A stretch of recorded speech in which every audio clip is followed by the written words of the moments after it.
दिसंबर का महीना था। रात भर ठंडी हवाएं चलती रहीं।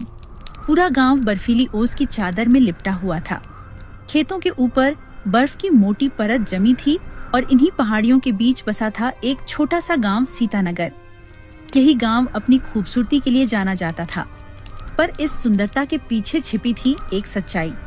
यहाँ के लोग गरीबी और संघर्ष से जूझ रहे थे।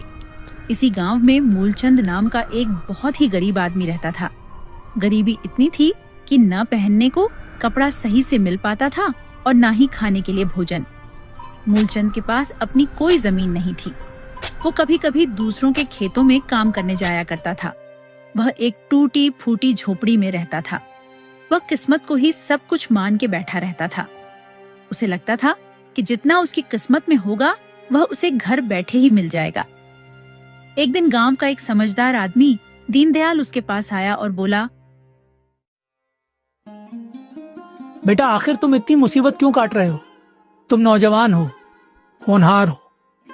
अगर तुम चाहो तो मेहनत से अपनी किस्मत बदल सकते हो, भले ही यह ठंड कितनी भी क्रूर हो जाए।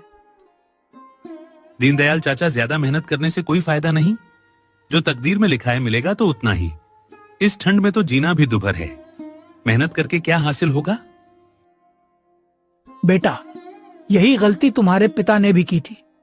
उसने भी खुद को पूरी तरह भाग्य के भरोसे छोड़ दिया था। इसीलिए वह कोई काम नहीं करता था, सारा दिन घर पर ही पड़ा रहता था। तुम्हारी गरीबी भी तुम्हारे पिता की इन्हीं गलतियों की वजह से है। देखो, गांव में सबके पास अपनी अपनी जमीन और अच्छे घर हैं, जहां लकड़ी की आग जलती रहती है, ठंड से बचाव होता है। मगर तुम्हारे पास ना जमीन है, ना ढंग का घर। यह टूटा फूटा मकान भी तुम्हारे दादा ने बनाया था, जिसमें ठंड रात दिन राज करती है। बेटा, जब तक तुम किस्मत का रोना रोते रहोगे और ठंड का बहाना बनाते रहोगे, तब तक जिंदगी में कुछ हासिल नहीं कर पाओगे। अभी तुम्हें अपना विवाह भी करना है, और विवाह तभी होगा जब तुम धन कमाओगे, ताकि ठंड से बचने लायक घर और कपड़े जुटा सको। दीनदयाल चाचा, आखिर मैं क्या काम करूं? गांव में तो कोई काम ही नहीं मिलता, खासकर इस ठंड में जब बर्फ सब कुछ ढक लेती है। कभी मिल भी जाता है तो 1-2 दिन का ही काम मिल पाता है, और ठंड से हाथ पांव सुन्न हो जाते हैं। बेटा, ये दुनिया बहुत बड़ी है, इसमें काम की कोई कमी नहीं। तुम्हें गांव में काम नहीं मिलता तो दूसरे गांव में काम तलाश करो, भले ही ठंडी हवाओं में पैदल चलना पड़े।